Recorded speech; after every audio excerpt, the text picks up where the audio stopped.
Ndrimi kalendarik I viteve, pra kalimi nga 2025 në 2026, nuk do të thotë se ne na ka ndryshuar truri. Truri është po I njëjti, jemi po të njëjti, ka ndryshuar vetëm data kalendarike dhe këtë duhet ta mbajmë mend. Që do thotë, ne duhet punojmë me veten, nëse duhet të arrijmë diçka që nuk e kemi, duhet bëjmë diçka që nuk e kemi bërë. Tjetri që është një element shumë I rëndësishëm është që objektivat janë me koshiencë, janë logjike, dhe pjesa që ne na saboton është pjesa e subkoshiencës, që përbën gati 95% të asaj që ne na drejton në të përditshmen. Dhe ne duke punuar me veten, duke ndryshuar zakonet e përditshme, në qoftë se një njeri do të bjeri në peshë. Nuk mund të bjeri në peshë me gjithë praktikën dhe rutinën që ka ndjekur në 2025-ën. Duhet të ndryshoj diçka, zonja përmendi mënyrën se si fëmijët të organizohen dhe kjo është një nivel ndërgjegjësimi shumë I lartë për shëndetin.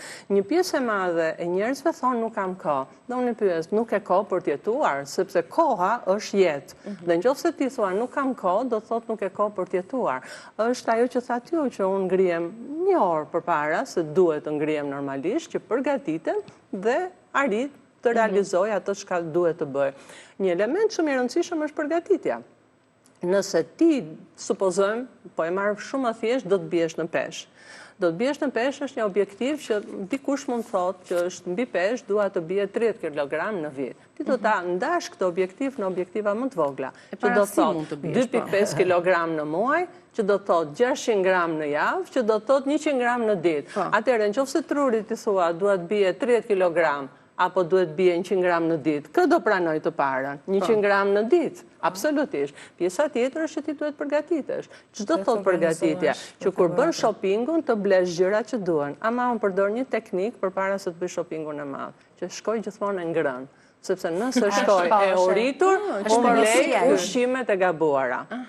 Dhe kjo është shumë e rëndësishme, përgatitja gjatë javës, sepse ti nëse nuk I ke ingredientët në shtëpi, motivimi bie dhe thua nesër. Nëse ke thënë nesër, do thotë që kjo gjë do të shkojë. Kjo duhet ajo letra e shkruar. Jo, ajo është. Biles kur kam vajtur që në të shatë në Belgjik, atëherë gjëja më e parë që më ka thënë, e para mos e thyej lekun 1000 franga ishin atëherë, se s'ishte kaluar euro.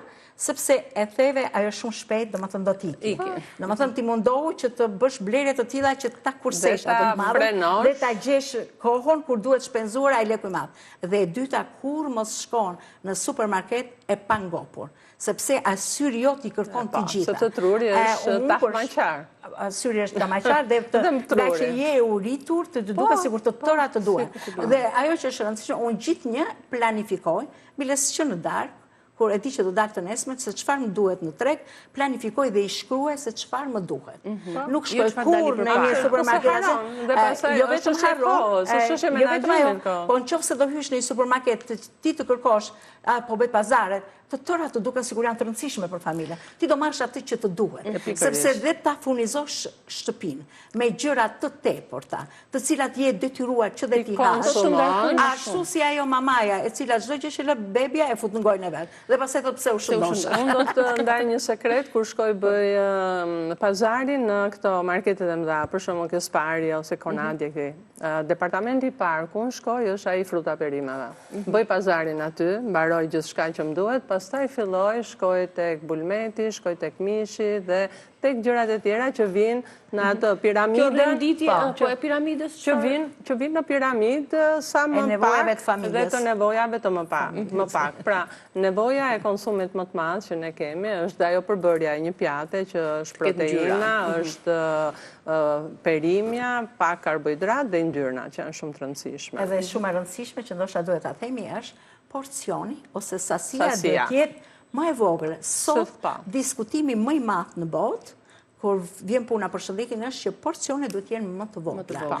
Mbaj mend kur erdhëm, kishim disa vite që jetonin jashtë fëmijët dhe kur vinim në shkollë në restorant edhe porositin biftek edhe silte 4 copa biftek. Ato hapin sytë që si ka mundësi në një pjatë të vendosin 4 copa bifteku, si mund të hajë një njeri 4. Do të hajë njërën dhe pastaj ta plotsoj me domethënë me gjërat e tjera. Biles për ta thënë një kuriozitet të fundit, unë isha për kontroll mjekësor ditët e fundit të dhjetorit dhe më thotë ai mjeku, më thotë, shiko, duhet të kesh shumë kujdes me kolesteronin. Edhe më dërgon pak dal nga dera e mjekut Mbert më thot mua, më dërgon një artikull të gjatë, edhe ku më thot që se çfarë duhet të ha dhe një kohë porcionet. Dhe më thot, një cop mishi, kaq. Si që bërë me do të Sa është pëllëmba e dorë? Një makarona oris patate, një dorë në pjatë. Dhe kurse salatrat e ndryshme, do t'jenë dy grusha. Edhe tani, sa herë që vendosim pjatën e logarisim, do më të ndarë në që raport janë. Kjo nuk ka nevojë të shkruhet, se që kjo nuk pëllëmbën e dorës. Po jo, kjo është një temë shumë interesante dhe në fakt ka të bëjë shumë me edukimin e popullsisë. Ka të bëjë me ndërgjegjësimin dhe me edukimin.